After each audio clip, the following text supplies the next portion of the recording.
ಪ್ರೀತಿಯ ವಿದ್ಯಾರ್ಥಿಗಳೇ, ನಾನು ಬಾಲವಿಜ್ಞಾನಿ, ನಾನು ಪ್ರಯೋಗ ಮಾಡಬಲ್ಲೆ ಸಂಚಿಕೆ 3 ನಿಮಗೆ ಆತ್ಮೀಯವಾದಂತಹ ಸ್ವಾಗತ. ಎರಡೂ ಸಂಚಿಕೆಗಳನ್ನ ನೀವೆಲ್ಲರೂ ಸಹ ಪ್ರೀತಿಯಿಂದ ಪ್ರೋತ್ಸಾಹ ಮಾಡಿದ್ದೀರಾ. ಈ 3ನೇ ಸಂಚಿಕೆಯಲ್ಲಿ ನೀರಿನ ಮೇಲ್ಮೈ ಒತ್ತಡದ ಬಗ್ಗೆನೇ ಇನ್ನೊಂದು ಪ್ರಯೋಗವನ್ನು ಮಾಡೋಣ. ಇದಕ್ಕೆ ಬೇಕಂತ ವಸ್ತುಗಳು ಒಂದು ನಿಮ್ಮ ಮನೆಯಲ್ಲಿ ಸಿಗುವಂಥ ಒಂದು ಕವರ್, ಯಾವುದೇ 2 ಪೆನ್ಸಿಲ್ ಅಥವಾ ಪೆನ್ಗಳು.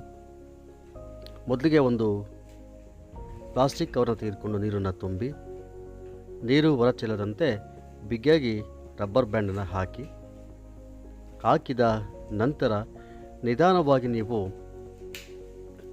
ಪೆನ್ಸಿಲ್ ಅಥವಾ ಪೆನ್ನನ್ನು ಒಂದು ಬದಿಯಿಂದ ಇನ್ನೊಂದು ಬದಿಗೆ ಚುಚ್ಚಿ. ನಿಮಗೆ ಆಶ್ಚರ್ಯ ಆಗ್ಬೋದು, ಚುಚ್ಚಿದರೆ ಯಾವುದೇ ನೀರು ಹೊರಗಡೆ ಬರಲ್ಲ. ಹೀಗೆ 2 ಅಥವಾ 3, 4 ಎಷ್ಟೇ ನಾವು ರಂಧ್ರಗಳನ್ನ ಮಾಡಿ ಚುಚ್ಚಿದರೂ ಸಹ ನೀರು ಹೊರಗೆ ಬರ್ತಿಲ್ಲ. ಕಾರಣ ಆಶ್ಚರ್ಯ ಆಗ್ಬೋದಲ್ವಾ? ಇಲ್ಲಿ ವಿಜ್ಞಾನ ಒಂದು ರಹಸ್ಯ ಇದೆ.